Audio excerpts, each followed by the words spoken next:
ఏపీలో ప్రజాస్వామ్యం ఖూనీ అవుతోంది. అంబేద్కర్ రచించిన రాజ్యాంగాన్ని కూటమి సర్కార్ తుంగలో తొక్కుతోంది. చంద్రబాబు సర్కార్ కక్ష సాధింపులు పరాకాష్ఠకు చేరాయి. ప్రతిపక్షం, విపక్షాలు, జర్నలిస్టులు, చివరికి సోషల్ మీడియా వేదికగా ప్రశ్నిస్తున్న యూట్యూబర్లపైన కూడా కక్ష కడుతోంది బాబు సర్కార్. ప్రభుత్వ పెద్దల చేతిలో కాకీలు కీలు బొమ్మలుగా మారి ప్రశ్నించే గొంతులను అక్రమ అరెస్టులతో అణిచివేస్తున్నారు.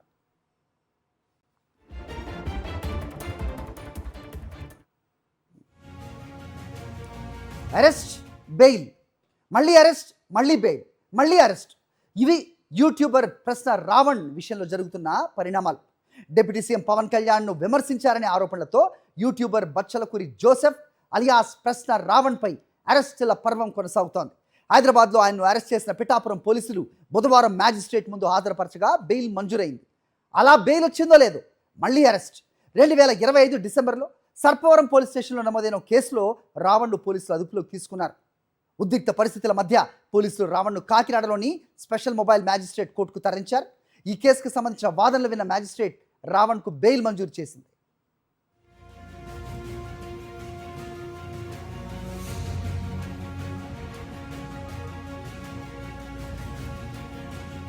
అయితే కోర్టు తీర్పులన్నా ఉత్తర్వులన్నా లెక్క పెట్టని కూటమి సర్కార్ ప్రశ్న రావణ్కు బెయిల్ రావడంతో ఈ కక్ష సాధింపు మళ్ళీ కంటిన్యూ చేయ తలపెట్టింది. కాకినాడలో బెయిల్పై విడుదలైన రావణ్ను మరోసారి అదుపులోకి తీసుకున్నారు పోలీసులు. నిన్న ఉదయం జనసేన నేత బుజ్జి ఫిర్యాదుతో కేసు నమోదు చేసిన పోలీసులు రావణ్ను అరెస్ట్ చేశారు. కనీసం అతని కుటుంబ సభ్యులకి ఎలాంటి ఇన్ఫర్మేషన్ ఇవ్వకుండా ఎనగదూరు పిఎస్కు తరలించారు. రావణ్పై 10ల సంఖ్యలో కేసులు పెట్టినట్టు తెలుస్తోంది. ఓ కేసులో బెయిల్ వస్తే మరో కేసులో అరెస్ట్ చేయాలని కూటమి సర్కార్ ప్రయత్నిస్తోంది.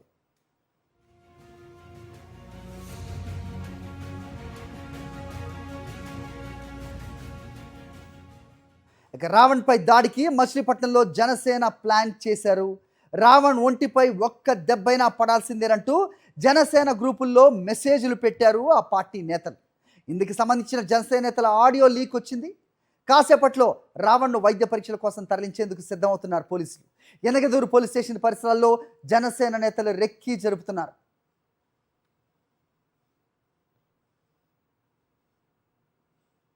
ఎట్టి పరిస్థితుల్లోనూ రావణ్ గాడి మీద మచిలీపట్నంలో దెబ్బ పడాలి, నేను సిద్ధం. ఎట్టి పరిస్థితుల్లోనూ రావణ్ గాడి మీద మచిలీపట్నంలో దెబ్బ పడాలి, నేను సిద్ధం. ఎట్టి పరిస్థితుల్లోనూ రావణ్ గాడి మీద మచిలీపట్నంలో దెబ్బ పడాలి, నేను సిద్ధం. ఎట్టి పరిస్థితుల్లోనూ రావణ్ గాడి మీద మచిలీపట్నంలో దెబ్బ పడాలి, నేను సిద్ధం. ఎట్టి పరిస్థితుల్లోనూ రావణ్ గాడి మీద మచిలీపట్నంలో దెబ్బ పడాలి, నేను సిద్ధం. ఎట్టి పరిస్థితుల్లోనూ రావణ్ గాడి మీద మచిలీపట్నంలో దెబ్బ పడాలి. మొత్తం టోటల్ ఎపిసోడ్పై అప్డేట్స్ మా కరెస్పాండెంట్ అశోక్ని అడిగి మరిన్ని వివరాలు తెలుసుకుందాం.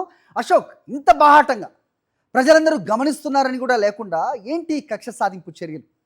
ఒక దాంట్లో బెయిల్ రాగానే మళ్ళీ అరెస్టు ఎలా చూడాలి? సో కూటమి సర్కార్ కోర్టు ఉత్తర్వుల్ని లెక్క చేయదు, కోర్టు ఏదైతే అభిప్రాయపడుతుందో ఆ అభిప్రాయానికి విలువ ఇవ్వదా? ఏం జరుగుతోంది ఆంధ్రప్రదేశ్లో అనేది పదే అందరూ ప్రశ్నిస్తున్నారు. ప్రస్తుతం రావణ్ను వైద్య పరీక్షల నిమిత్తం తీసుకెళ్తున్నట్టు తెలుస్తోంది.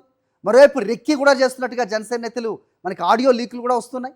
ఏం జరుగుతుంది అప్డేట్ చెప్పండి.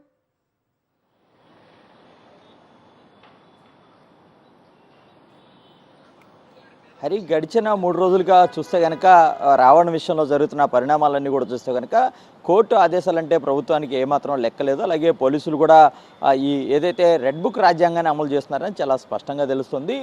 3 రోజుల క్రితం ఏదైతే హైదరాబాద్ నుంచి రావణ్ తీసుకొచ్చారో ఆ తర్వాత పిఠాపురం తీసుకువెళ్లారు.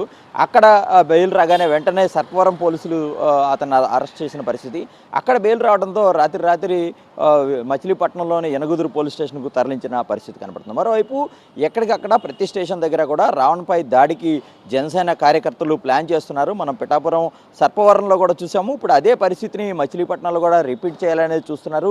జనసేన నేతలు బరితెగించి వాట్సాప్ గ్రూపుల్లో మెసేజ్లు కూడా పెట్టారు.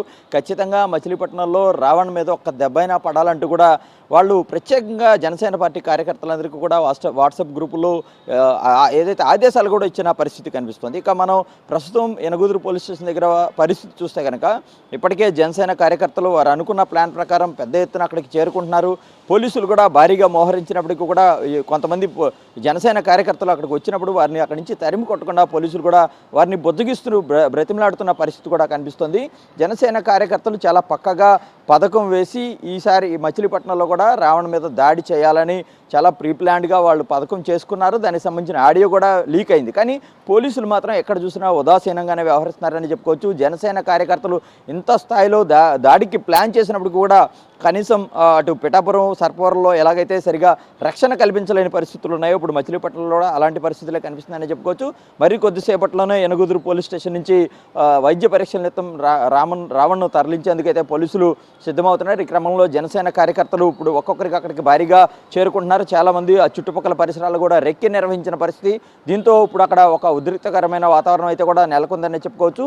రావణ్కి ఖచ్చితంగా రక్షణ కల్పించాలని అటు ఏదైతే దళిత సంఘాలు కావచ్చు లేదంటే ఆయన కుటుంబ సభ్యులు కూడా కోరుతున్న పరిస్థితి మనకి అక్కడ కనిపిస్తోంది.